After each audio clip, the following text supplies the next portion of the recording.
Hello and welcome to the Launch Loop, where we look at recently released games not from a gamer perspective but from a product standpoint. Before operator builds or base management, let's talk about something the average gamer-centric review won't touch, because that's what we do. Arknights Endfield is a beautifully produced, genuinely ambitious game, but it's also a product, a carefully engineered commercial system built to move players along a very deliberate spending journey. And if you want to truly understand what you're playing, you need to understand that system. So today we're not coming at this as a gamer. We're coming at it as a product analyst. We're going to look at how Enfield is structured to extract money, and how specifically aggressive it targets the single most important moment in any free-to-play game's lifecycle, the first purchase. Alright, let's start with the most fundamental piece of the monetization system, the currency. So when you open the shop in Enfield, you don't just buy pulls, you buy origiometry. Origiometry. It's easy for me to say. The premium paid currency. Then you convert that origiometry into oberol, which is the pull currency. One oberometry converts to 75 oberol. One pull costs 500 oberol. A 10 pull costs 5,000 oberol. So the real world maths is you need roughly 6.67 oberometry per pull. That's not a clean number, and that's intentional. This two-step currency system, cash to premium currency to full currency, is one of the oldest tricks in the free-to-play playbook. It adds a deliberate layer of abstraction between you and your real money. You're never quite asking, is this worth $10? You're asking, is this worth 750 oberol? A question that's meaningfully harder to answer. Enfield runs multiple currencies in parallel.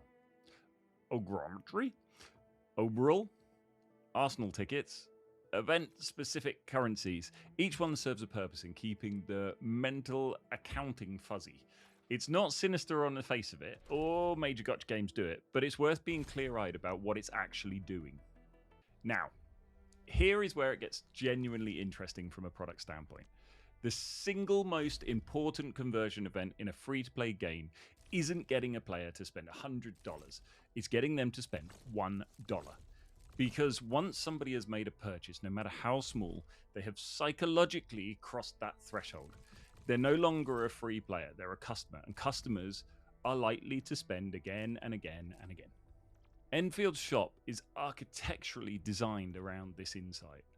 The ogrometry shop is tiered with packs ranging from nominal amount all the way up to top tier, probably in the $99 range. What makes this interesting is that every single tier offers double ogrometry for your first purchase of that tier. Not just the first purchase ever.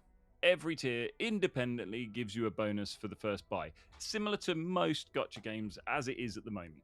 This creates a powerful behavioural funnel. Players who might only intend to spend a small amount are incentivized to buy each tier at least once to claim that double value, because otherwise you're throwing it away. The design rewards breadth of spending across tiers, not just depth at one level. It turns single, reluctant purchase into a structured tour of the shop. For players who don't want to work through the tiers one by one, there's the all-in-one bundle, a single package that captures every tier's first purchase, double bonus simultaneously.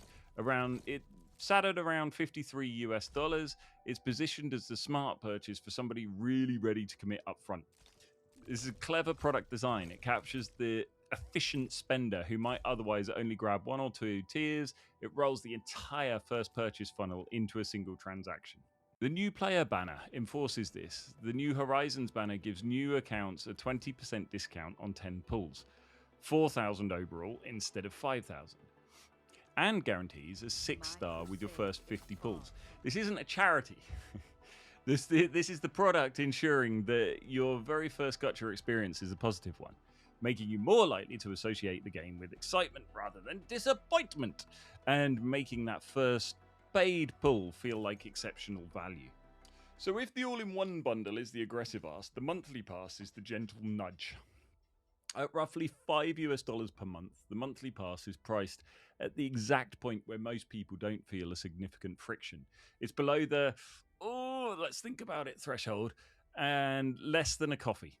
And in return, you get 12 ognometry, immediately pulls 200 overall every time you log in for 30 days, totaling around 6,000 overall over the month. That's roughly 12 pulls worth of currency for $5. In terms of raw pull value per dollar, the monthly pass is the single best value purchase of the game. And that's entirely by design. That's the entry-level spending product, crafted to be an easy yes, particularly for players who've already decided they enjoy the game and are hovering on the edge of spending anything at all. Once someone has a monthly pass subscription, several things happen from a product perspective. First, they have a daily login incentive that's tied to their money, which deepens their habit loop. Second, they're now paying customer, which changes their internal identity as a player. Third, they're primed for the next upsell. And that next upsell is the Protocol Pass, Enfield's Battle Pass equivalent. Priced around $10 per game patch or season, the Protocol Pass sits neatly above the monthly pass in the spending ladder. It operates on a separate track. Completing challenges and levels unlocks cosmetics, materials, premium currency. The value proposition is very strong. At the higher customized tier, the rewards are generally valued as a returning in significant proportion of your spend in pull equivalent currency, making it feel like an efficient use of money rather than a loss. Crucially, the top tier of the Protocol Pass must be purchased with real money, not premium in-game currency. This is an important product decision. It forces transaction to be conscious choice, but it also means the Protocol Pass can't be circumvented by hoarders of free currency. It's a reoccurring real money ask per patch cadence. The combined monthly pass plus Protocol Pass model creates a comfortable $15 a month spending floor. It's the game's subscriber tier designed to feel both reasonable and rewarding while normalizing habitual spending. Now, let's talk about the ceiling, because everything above is designed to bring you to the Gacha system. And the Gacha system is where the real financial variance lives. Enfield uses a fairly standard dual banner structure. Standard banners have 80 pull soft pity, which carries over between banners. Enfield uses a fairly standard dual banner structure. Standard banners have 80 pull soft pity, which carries over between banners. A player-friendly feature borrowed from games like Honkai Star Rail. Limited banners have 120 pull hard pity. Guaranteed the feature character. At every 6-star you pull before hitting 120, it's a 50-50. Not a guarantee. You need to hit 120 to be certain of the featured character. That is the ceiling, my friends. Now, let's do the maths. At the cheaper than average pricing, approximately $1.30 per pull on the best value packs, guaranteeing a limited character still costs in the region of $150 to $300, depending on your luck. Factor in a weapon banner on top with its own 80 pull hard pity for the featured weapon, and a fully invested limited unit can cost $400 to $600 at worst case. And this is where Enfield makes an interesting bet. Its per pull cost is significantly below the industry average. Genshin Impact and Honkai Star Rail are often cited at roughly $2 per pull. Enfield comes in at around $1.30. At the most efficient pack, Enfield is positioning itself at the customer-friendly gacha. So essentially, it's more accessible, has better value, and it's less hostile. That may be true at the pull level, but a 120 pull hard pity is still a 120 pull hard pity. So what does all of this tell us about who Enfield is actually designed for? The monetization model here is less predatory than some contemporaries, and more thoughtfully tiered than most. It's clearly designed for what the industry calls the dolphin, the player who isn't a whale but is willing to spend $15 to $50 a month, consistently. The monthly pass, the protocol pass, the occasional bundle purchase, this is the target customer. The aggressive first purchase design, the double tiers, the all-in-one bundle, the discounted new player banner, it's all aimed at converting the fence sitter, the player who's been playing free for 2 weeks, who's clearly enjoying it, who hasn't yet made the psychological jump to spending. Every element of the early shop is built to make that jump feel smaller and safe, and obviously valuable. The top end, the whales who'll spend hundreds per patch, are accommodated by the gotcha ceiling. Not loudly courted. There's no direct purchase bundles for specific characters. There's no pay to win shortcut. The gotcha system is the mechanic, and the pity system gives heavy spenders certainty, if not speed. Now, let's look at how it performed over launch.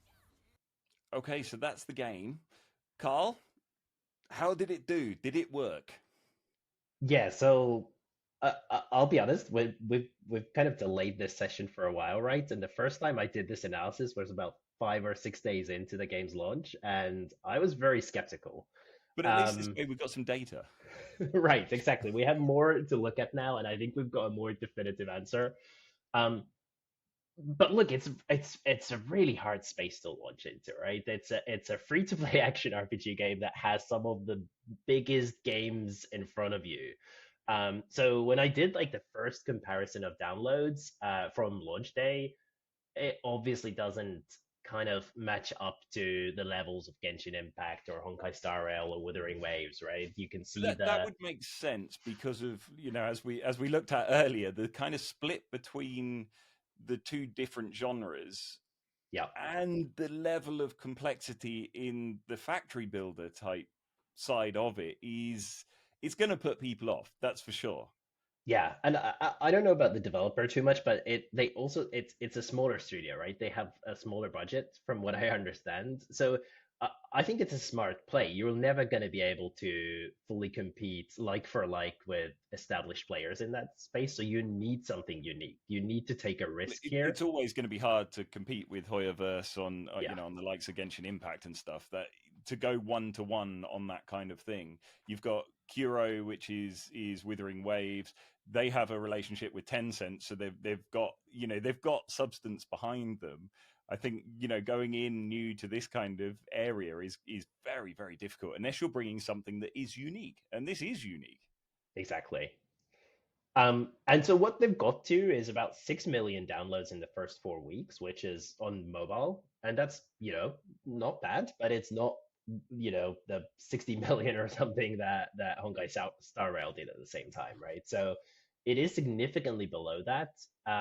And obviously they also released on PlayStation and they released on Epic Games, I believe, which Yeah, we because it can't was it was see. like true multi-platform from the Yeah. very beginning. Multi-platform, free to play.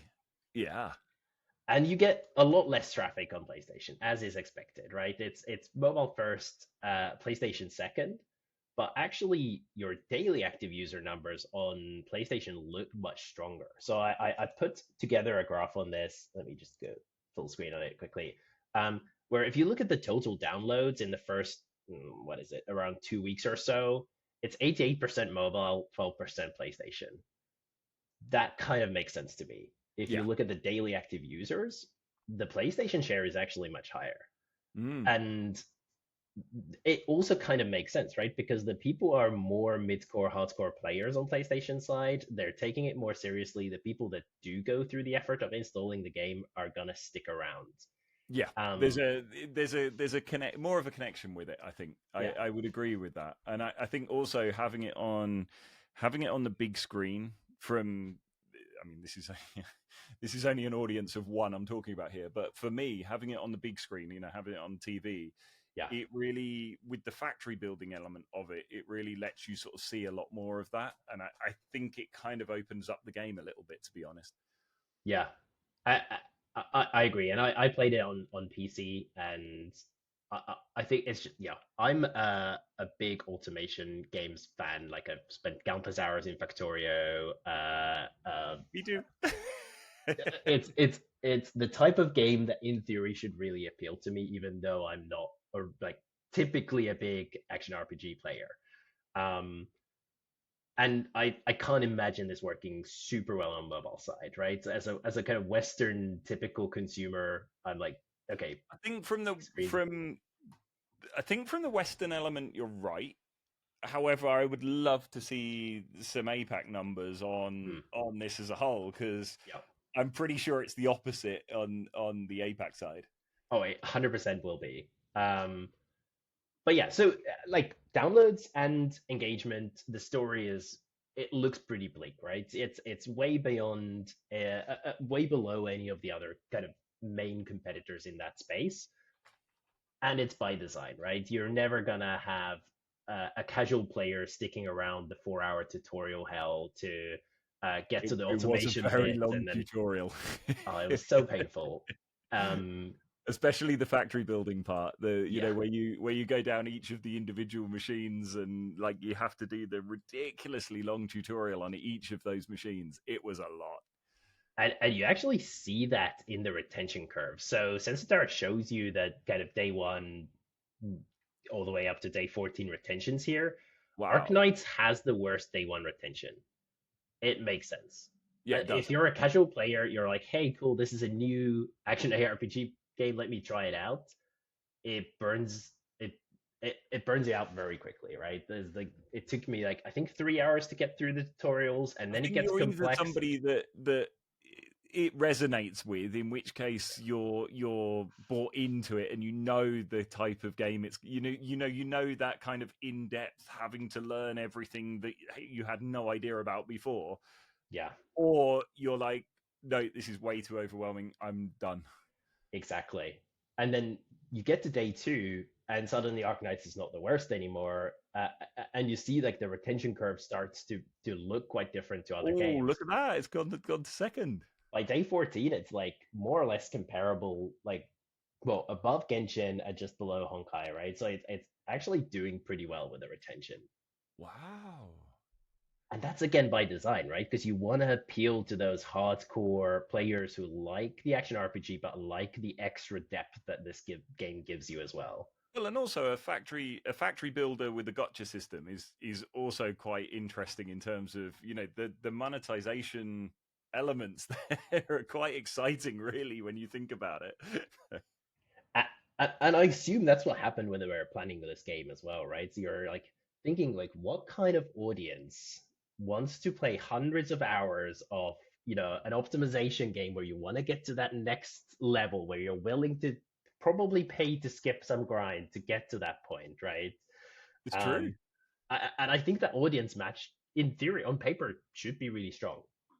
Um, so then I looked at the revenue picture here. Am I looking at revenue? I am, yeah. Um, and obviously this is launch data and it will get worse over time and stuff. But during the launch, they had the highest daily revenue, which totally makes sense and isn't that reflective of the game itself, right? You'd Yeah, expect that. yeah. And then once you get to kind of a couple of weeks in, it's still holding up pretty well. It's still got like $1 million or so per day. So the spike on the 7th was presumably the new banner coming in. I'm guess Yeah, there you go. Yeah, that's New it. banner coming in. Exactly. And so, I mean, it'll be very interesting to see what the next banner brings in terms of a spike there in comparison, because the spikes that you're seeing on the Honkai and the Genshin ones, are the new banners coming in, and Yeah. that makes a massive difference on gotcha games. That's what it's all about, that chase for the new character. So it's going to be very interesting to see, as the game stabilizes, what effect the new banners have on the revenue. Yeah. Now, the one thing I did look at when I was looking at the PlayStation version of this game, well, first of all, the console play and PC play is really trying to expand it outside of Asia, right? To your point, mobile is dominated by Asian players, and it's very hard to sell this type of game to a Western audience on mobile. Like Genshin Impact is probably the only example that has actually done that fairly successfully, but it's super difficult. Yeah, Um, and on PlayStation and on PC side, that's different, right? US is nearly 40% of the player mix here, which is that's what they're aiming for, I think, right? That's how you yeah. go after that audience base. Now, what I found interesting is if I look at the player overlap for this game, Oh, go on, hit me. I really would have expected like Factorio or Satisfactory or games like that to come up higher in this list. but what you see, and maybe that's just me being a bit stupid with this, but like Wuthering Waves, Honkai Star Rail, like Zenless Zone Zero, all your typical ARPGs are still the highest overlap. 50% of people who played Arknights But played could Wuthering Waves. that be in the way that they've gone to market with it, and they've pushed harder on the RPG element than they Yeah, have on the factory building side of things to begin with? Because it yeah, opens up a whole new opportunity, I would imagine, in a couple of months' time when they start pushing it as a factory builder. yeah. It could very well be. But it's just what surprised me is if I looked specifically at Satisfactory, 2% of Arknights players have played Satisfactory. Wow, That's so low. that is, isn't it? That's I, incredible. I really would have thought that it has more of an impact of, hey, can I bring these automation type simulation game players into a RPG that would work more? And I don't really see that. But then maybe that is something to lean into in the future. Maybe they're at Hmm. the point where they're launching.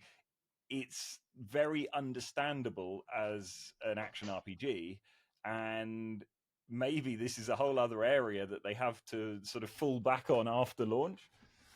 Yeah, this could be like the second round of kind of efforts going into it, right? Trying to Kind of get like more of the those fact people that in. you could launch with multiple strings to your bow, in the fact that you go in at one thing and then it kind of morphs into something different, but it keeps the advertising fresh of what it Hmm. is that you're pushing. I kind of like that approach, to be honest. Yeah, look, it's interesting. I don't know. At this point, I'm slightly doubtful that they can do that because the organic traffic from that site has been very muted. And Mm. it's always a risk, right? If people aren't inherently interested in this type of game type, which is Well, I free think to in terms of play, picking up casual players, hmm, it's going to be a lot less than the likes of Genshin, because it's not as because of the complications that are associated. Even I was sort of starting with the factories and stuff, and it was like, yeah, oh, yeah, what did I need in order to build this? Because you have to get multiple different types of materials to then put them together. To then it starts to get very confusing. yeah. I agree. I I don't know. I think they need to change their user onboarding as well because I feel like you're churning out a lot of the satisfactory people in the first 2 hours before you even get to the factory stage because there's just so much tutorial going on. Tutorial is a bit of a killer. I Uh, agree. I struggle to keep going through the tutorial. and I if you got look at there, but it took a bit of willpower. and even within the tutorial, the point where you get to your first building of automation systems is about 2 hours in or so, I guess, depending on your speed. Um, which is very different to if you open up a Satisfactory or something, right? So you Yeah, immediately get some initial reward of, hey, I set up my first, production yeah, line. It yeah. works. But those Um, to have to go through and build like a factory specifically for the tutorial stage, and there's multiple stages of the tutorial, but to build the entire factory is very repetitive and quite frankly quite annoying, I found. yeah, I totally agree. Yeah, yeah, it'll be um it'll be interesting to see how they progress that system. I can see that changing quite quickly. yeah. So here's a picture that you talked about, right? China and Japan dominate the mobile side of the units. So about what is it? 55% of the units come from China, Japan, including South Korea. It's 2/3 of the user base. US is the fourth largest market with 11%.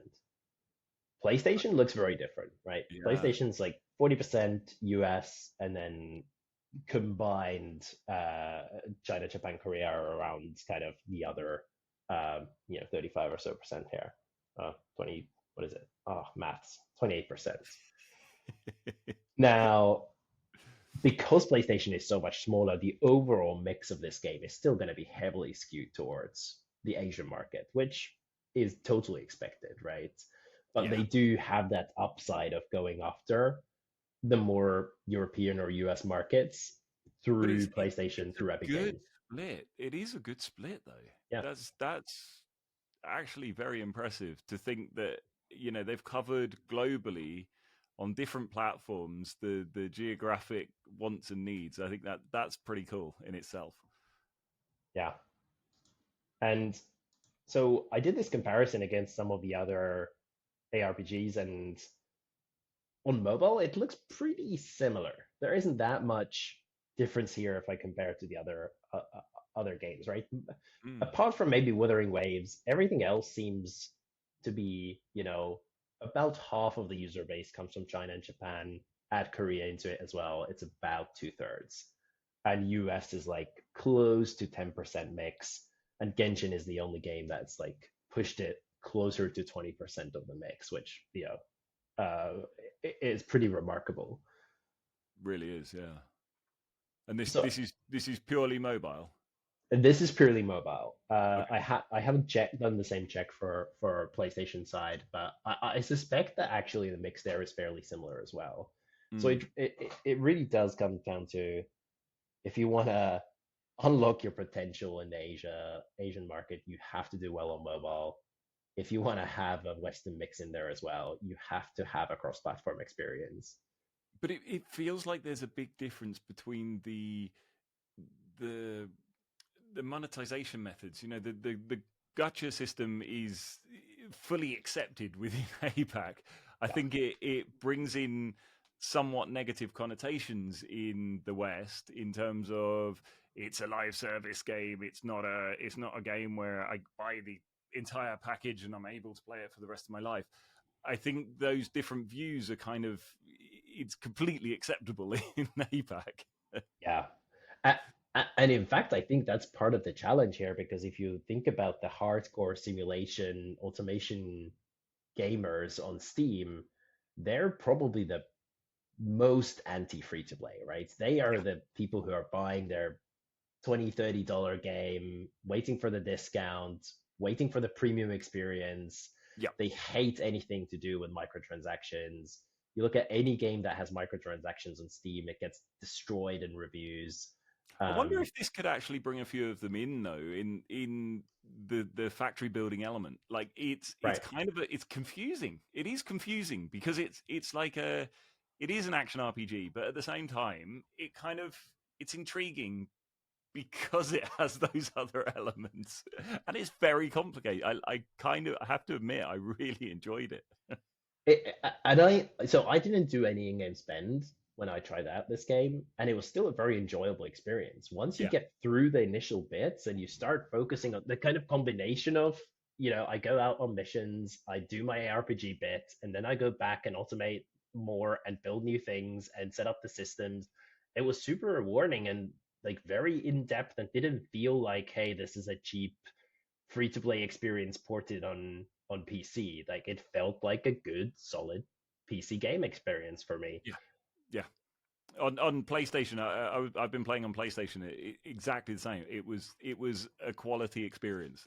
It was enjoyable. The storyline was pretty good. It kind of kept me captivated, I have to say. And I'm the opposite. I do pay quite a lot in games, and it got me. I enjoyed it. I like to experiment with multiple copies of the same character and that kind of thing, and it does move quite quickly, and you do get quite a bit of um, sort of free pulls and stuff at the beginning. So it does bring you into it. It does give you opportunity to sort of be able to compete, and at the end of the day, it's a single player mostly anyway. So Yeah.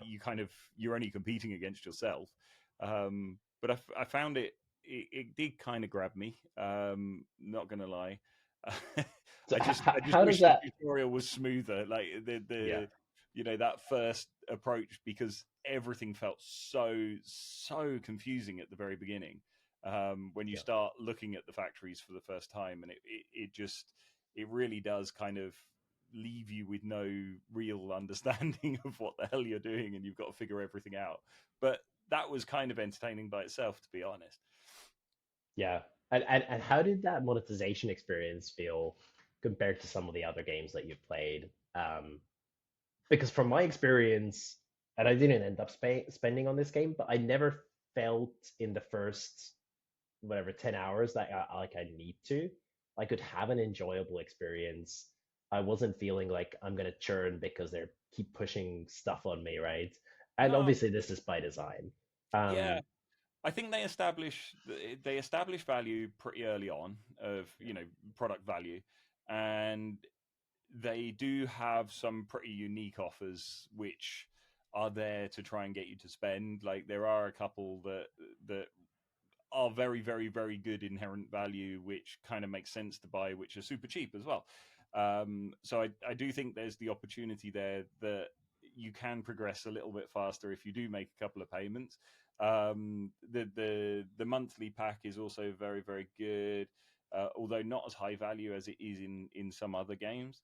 Um, which is an interesting point, but the battle pass is very, very good value, which is not quite the same as some other games. So it fluctuates, but I think I don't know.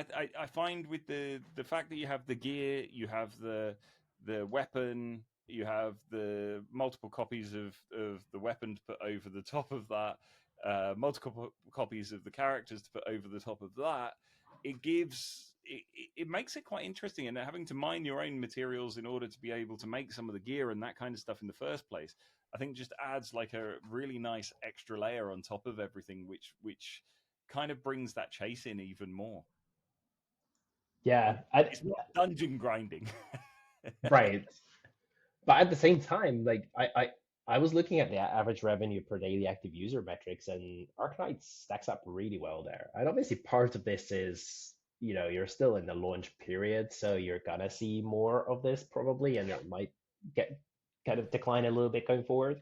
But it does have the best in class ARPDAU right now. So despite having less daily active users, you're kind of churning out those more casual players earlier, probably because they don't want to go through this experience. But the people Yeah, that are left, it seems like the monetization mechanics are actually designed pretty well around this to keep people engaged and give them incentives to spend. that's actually super interesting. That I mean, again, we need to look at it in a couple of months' time, really. But it's very interesting that it is competitive in terms of the ARPU. That's very interesting, actually. Hmm. Yeah, and you see the ARPU jumping up again when they did the New banner, um, yeah. new banner release. Yeah, It got me. there you go. That was all you. I can't take full credit, but I think that's fantastic. So what do we reckon? Is it going to be a champion? Is it going to be there for the long term, or do you see it being a short term play? Well, according to Senstar data, it's already made $30 million in its first, what is it now, nearly a month, or almost exactly a month actually, of release, which is not a bad start, right? I It's not a don't bad think start. I don't think it will ever get to the level of like Genshin Impact type revenue, right? It's not gonna be a $1 billion franchise, Yeah, but I think it feels like the retention numbers and the revenue per active user numbers look super promising. So if you can keep that up, it really depends on how their live service efforts are going. Can they keep 100%. that going, It's right? it's all of the events that Yeah. churn all the time. Like if you can keep people engaged, if you can keep the people who want to be engaged with it, and keep them coming back, I think the revenue will be there. I think the core loop is strong enough. It's just going to be whether they can keep the sort of sub meta games going. I mean, the Hoyoverse do that so incredibly well with all of the different type of games they throw into the mix there. It's going to be really interesting to see if they can keep that momentum and keep that competition there with it. But it's yeah, I agree completely. Is Cool. it gonna be one of your regulars? Are you gonna I, keep playing it? certainly for a while. Yeah. I'll see how it goes, but certainly for a while, we'll see where it ends up.